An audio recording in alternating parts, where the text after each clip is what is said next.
All right.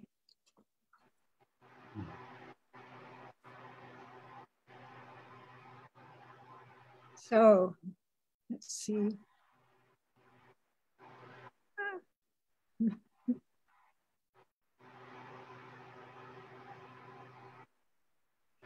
So greetings, everybody. This is Abaya from Jivamaya Yoga Wisdom Talks, and I'm hoping that everybody can hear me. We are greeting today our guest, Swami Dharmananda, who is with the Shivananda Ashram Farm, Grass Valley, fondly called Shivananda Ashram, excuse me, fondly called the Yoga Farm. Beautiful, beautiful, beautiful place. If you've never been, hopefully we will all be able to travel soon and you can visit up there. It's just so gorgeous. Swami Dharmananda is the assistant director of the Shivananda Yoga Farm and also the assistant director of the Shivananda Yoga Health Educator Training, which is a very wonderful and fancy title for their yoga therapy training, which is amazing training. So many hours went into preparing this training and it's really quite beautiful. So if you are thinking in terms of a yoga therapy training, please go check out Shivananda because it really is quite thorough and quite beautiful. Swami Dharmananda also, of course, teaches everything at the ashram, but most specifically the yoga philosophy and meditation. So today we welcome you to discuss the word Dharma and what does Dharma mean? And maybe we start with the question that I've asked everybody this month because the subject matter is spirituality in the workplace. What does the word spirituality mean to you? And then we can segue directly into what Dharma means.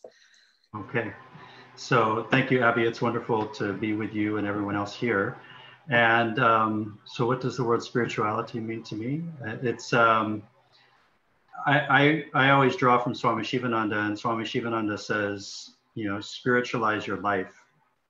And so it is kind of the perfect segue into what is Dharma, because it means how do we live a dharmic life.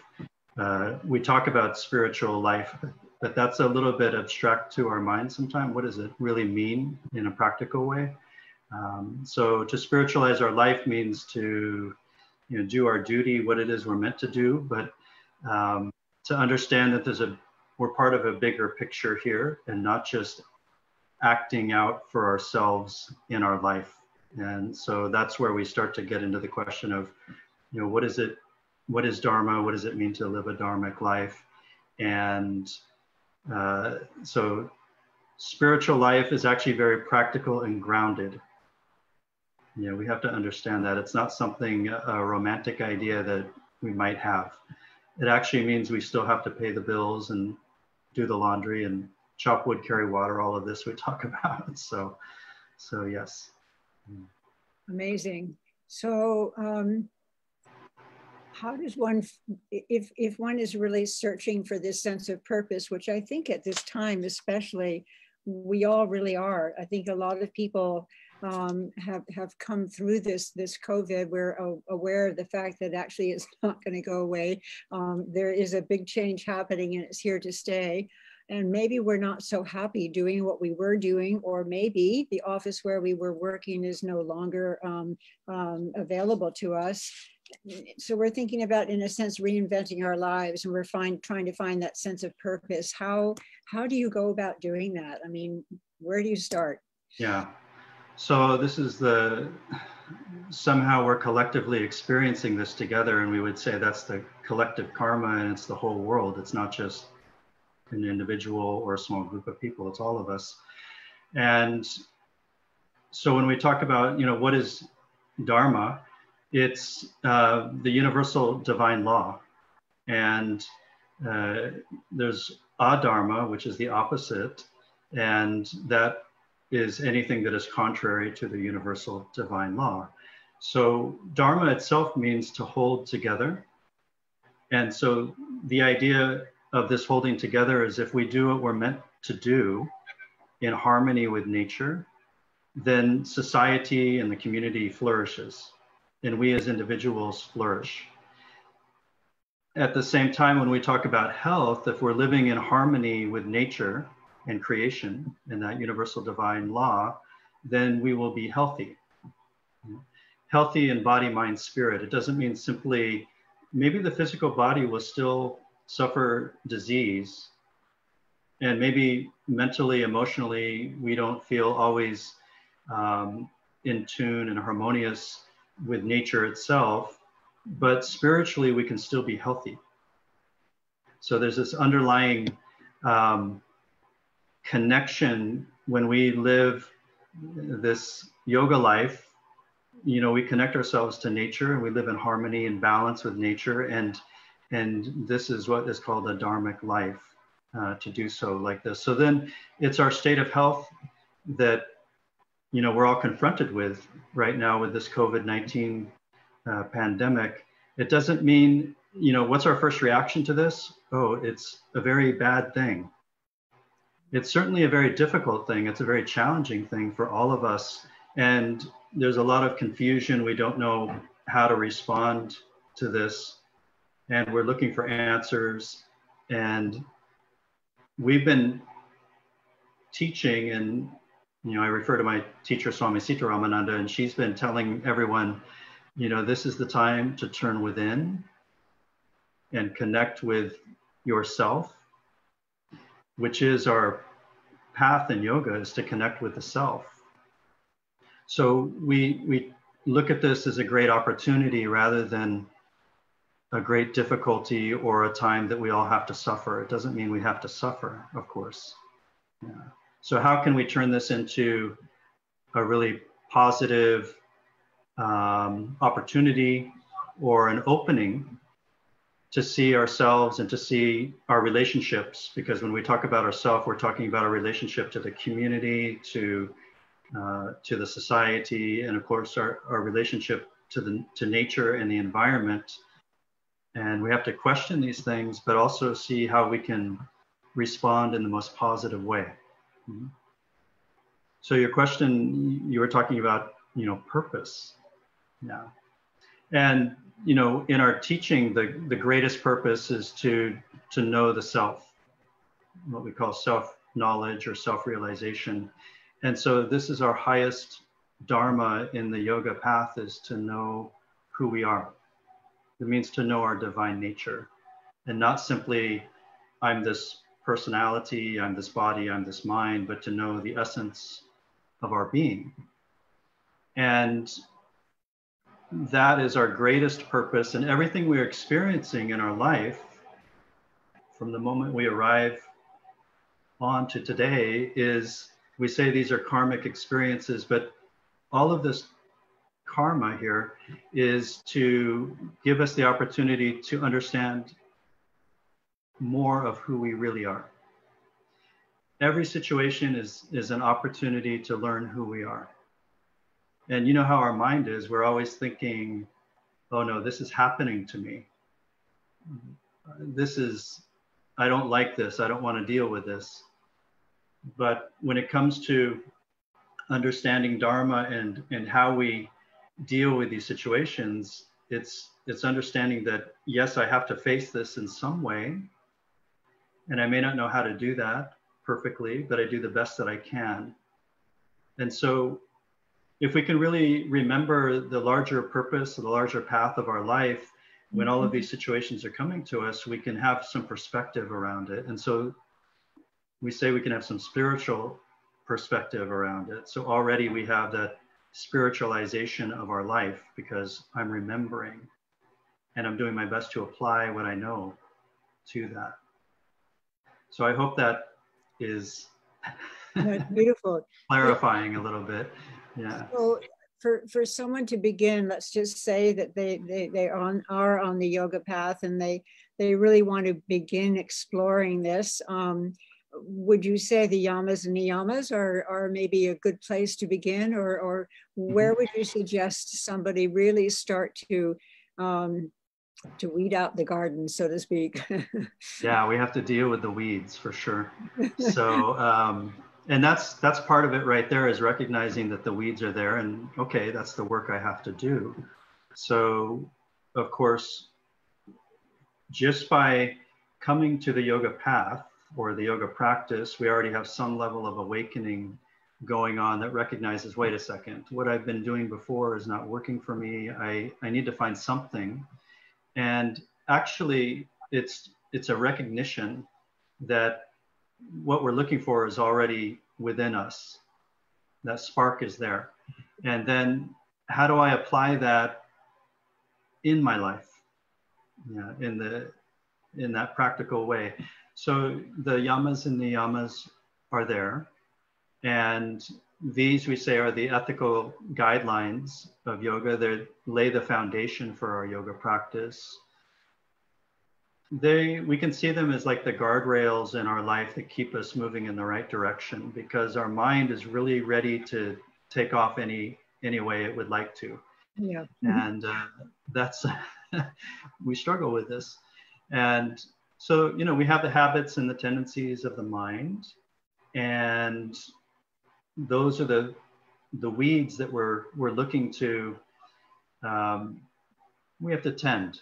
We have to tend to them and nurture them to go in the right direction and replant the positive seeds. And so the yamas, of course, which is ahimsa, non-violence, non-harming others; satya, to be truthful with ourselves and to be truthful with others; brahmacharya, which is to moderate the sensual energy and the sensual attachments; asteya, which is non-stealing. You can say not taking more than you need for yourself. Yeah. And also the aparigraha, which is that possessiveness, covetousness. And so all of these work together. We say they're the ethical restraints. What are you restraining? You're restraining your own mind, your own tendencies. So you channel that energy into the direction you want it to go, knowing that we have certain weaknesses. And when those weaknesses come, that's when our energy is dissipated, and that's when we make unhealthy decisions and we get into trouble. Yeah. And so the yamas are there to direct us. That's a very good starting point. The niyamas are the observances, what we can do for ourselves. So they are the purity, body and mind, our thoughts, purifying our thoughts. So not associating with negative company too much, more than we have to. Be careful of media and the news, especially you see the media is just churning lots of negative thoughts all the time and confusing thoughts. So you're not sure what is what. So we have to be very aware of this kind of thing. Practicing contentment, santosha. And this is not just a feeling that spontaneously appears in us, but something we can cultivate. And you can do that creating a gratitude list every day. I'm grateful for this. I recognize the abundance in my life, what I really have rather than what I feel I lack, so on like this. Tapas, which is austerity, self-discipline. So waking up at a certain time of day, eating at a certain time of day, eating certain foods and letting go of other foods. Practicing, of course, meditating every day. And so you, through tapas or self-discipline, you begin to regulate your energy. So we need that routine. Otherwise, our energy is we become quickly distracted. Yeah, and we lose our energy. And then the self-study is there, swadhyaya, which is the reading of scripture, but it's also studying your own mind. You study your own mind through your meditation, and then your meditation becomes more and more a part of your daily waking life. And so we begin to observe more and more our tendencies in different situations. And by observing and becoming aware of our tendencies, that's empowering, because we are meant to be the ruler of the mind and not the mind ruling us. Yeah. And then lastly is Ishvara Pranidhana, which means self-surrender, which it simply means I surrender my way of thinking to a higher way of thinking. And, we struggle with this, but it's, can I let go? Can I accept that someone knows more than me or something is greater than me in this way? So to bring that down to a really practical level, it's like, I know that I don't know, and it's okay. I am good as I am. Yeah. So the yamas and niyamas are working together to channel us, to guide us forward in the direction that we really want to go, and still will have resistance in our mind. Yeah. So I think when we were speaking before, you said the wonderful sentence of turning karma into dharma, which is really beautiful. So by using these yamas and niyamas as a beginning guide, and then meditation, and of course pranayama, we need to talk about the breath, because that's what helps so tremendously with calming the mind. Are there any suggestions or pieces of wisdom that you can share in regard to pranayama? Pranayama specifically, practice. Yeah. So breathe and relax, And we might feel a lot of anxiety in this COVID-19 world, and it's also related to how we breathe and our immunity. And we need to simply keep grounding ourselves in the breath. And, you know, when I talk to students and we're talking about how much do you practice pranayama, and a lot of times in our mind we think, well, I practiced one time today and it was sufficient. But really take 2 or 3 times a day and give yourself that space to come back to the breath. And by coming back to the breath, you're already working with your mind and your mental, emotional states. So you begin to calm the mind down and to regulate the emotions through your pranayama practice. And if you can practice 2 or 3 times a day, and whether you're practicing only just abdominal breathing or full yogic breath, this is fine, just to come back to your center. And then if you're practicing Kapalabhati will give you lots of energy, lots of prana. It's also helping to purify the lungs. And so the lungs begin to work more efficiently as well. So this is very important. And then Analoma Viloma, alternate nostril breathing, to balance the flow of prana and to purify the nadis.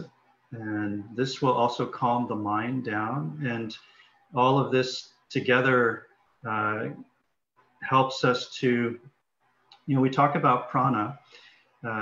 It's to build up the prana, but also to conserve the prana. Notice where we're giving prana away in our daily life. And when we talked about spiritualizing your life, this is a big component of that, because what are my actions that are causing me to lose prana? And when I lose prana, that's when the emotions become more heightened and begin to dominate my mind and my decision making. So the more strength I have, the more prana I have, the more connected I am to myself, and I can be wise. And the most important part of what we do with prana is channeling our prana. Because channeling your prana is manifesting as your life. How you show up in life is what you're using your prana for. So we need to be very aware that everything is energy. Everything in our asana practice and pranayama practice and meditation is about prana and building up the prana and channeling that prana. So then we can be healthy, of course, but effective in our lives. And so then we can perform actions from a higher state of consciousness than simply, what do I feel like I need in this moment? That when the prana goes down, we fall into instant gratification and we become very selfish in that moment. I need to compensate for this feeling I have. Yeah. So if we have lots of prana and that awareness going with it through our meditation practice, we can be self-contained and use our energy wisely, not just for what we need, but to serve others. And this is the piece of turning karma into dharma, because every situation that comes to us, this COVID-19 situation, everything else, with our family, friends, relationships, nature itself, everything is coming back to, okay, I'm here to serve you and you and you and you, and I need to prepare myself to be able to be of service to others. And that's when karma becomes dharma, because karma is the situation here, but what I do with it, I can either perpetuate the karmic situation, or I can turn it into dharma, into something selfless and pure. So I purify myself through that selfless action. So it boils down to the discipline of a sadhana practice, some sort of practice that we do in the morning, some sort of practice that we do in the evening, and as you suggest, somewhere in the middle of the day, especially if we have a difficult boss, we take that deep breath and we stop and we don't react, we respond. Everything, life becomes practice now. Yeah. So yes, everything is practice. Yeah. That's amazing. Yeah. Wow, very powerful. And I heard something nice recently. Someone said, practice to practice. Yeah, okay. Let's see, so. Practice to practice, I love that. Yeah. I was reading last night, Krishnamurti is one of my favorite people to read. And he was encouraging some students that he was saying, and I thought it was so apropos to where we are now. And I think it was way back in 1970 that he said it.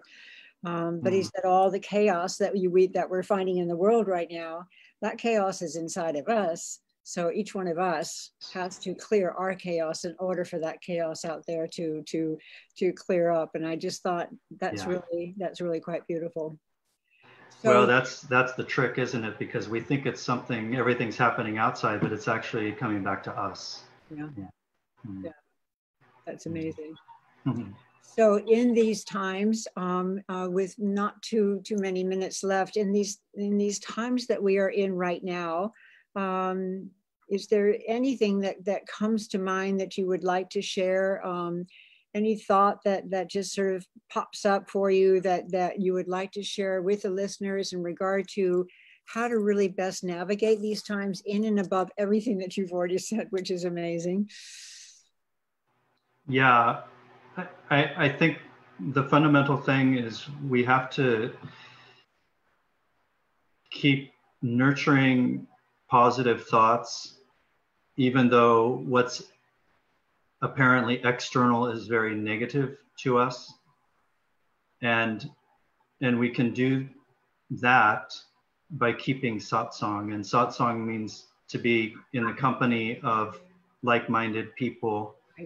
And especially now we feel isolated with being in this kind of lockdown situation and not sure how to deal with this.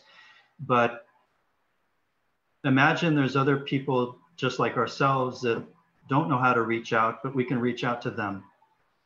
And so you may already have a group, but maybe include others too, that think about that and who you can include. And then through our community and sharing the teaching with each other, and we all have something to share, and just keep connecting to each other. And if you don't have that readily available, you can, I can say the ashram is that resource also, and we have lots of programs that you can connect to, yoga classes and teaching. And I would just mention Swami Dharmananda has her blog on our website, and you can go to her talks that she's given. They're video talks, satsangs online. And she started a whole series of talks when this COVID-19 hit back in March. So there's many, many talks there that'll be inspiring. And we just have to keep ourselves going, and also seeing that this is our opportunity for our growth somehow, even though we may not understand what that is looking like at the moment. Yeah. I was told many, many years ago, and I don't know if this is a reality or not, but it always made a tremendous amount of sense to me that we cannot change the karma unless we're absolutely smack dab in the middle of it. And that's the time that you can really turn around and change it. And I don't know if that's just because you're so horrified where you are that you become determined to change it, or if there really is a reality to that when that karma is right there in front of you, that is the time to really change it. But if that's true, I would say that we were there. Well, we're in the middle of it. And the karma is our own mind. You know, and that's the thing we have to keep remembering. It's just how we see it and experience it. And we can experience it with fear and anxiety, or we can turn it around and see that, okay, somehow this is an opportunity for our own awakening and connecting to the truth. And we do have, it raises a lot of questions, this whole situation, but those questions are good because they help us to get to the truth and to the essence of it. So, and that essence is not something outside, that essence is inside of us. Yeah. So somehow, somewhere down in the future, Abby, is the liberation waiting for us. We'll see. Yeah. That is awesome. So I've put up the website in chat for those of you that are watching, and I will put it again when I post this onto YouTube. As you all know, I also put it up on Facebook that it is ready on YouTube. But I do encourage you to go to the shivanandayogafarm.org website, and they're having a very wonderful Labor Day program, which will be phenomenal. The one July 4th was just delightful. I learned so much. And for those of you that know Arundeva, that was who was on the Jivamaya Yoga Talks a little bit back, he will be speaking at the Shivananda online, so definitely can join him there. So I just want to thank you, Swami Dharmananda, so much for your time and for your words. It's so encouraging to have a plan, to have a direction, you know, where do we go from here? How can we do this? One day at a time, I suppose. That's all we can do. And and thank you, Abby, for allowing me to spend time with you and to talk to everyone here. So appreciate that. Just delightful. Thank you so much. And I just want to remind everybody that tomorrow we have a sort of not really scheduled Thursday talk. Dr. Vasant Lad has made a 7-minute video for us on the spirituality, specifically spirituality in the office place. And following that video, we will be speaking with the executive vice president at the Ayurvedic Institute, Mitesh Raishada, and he will be speaking just a little bit about the words that Dr. Lad has shared with us. I will be posting for next month, tonight, I will be posting the August schedule. The theme is going to be authors, and we have 4 amazing authors who are coming out with new books. And I think their names will be familiar to you, and it's all really quite exciting. So stay tuned to all of that. And once again, thank you so much, Swami Dharmananda. It's such a pleasure. I appreciate it deeply. Thank you, Abby. Om Namah Shivaya. Thank you.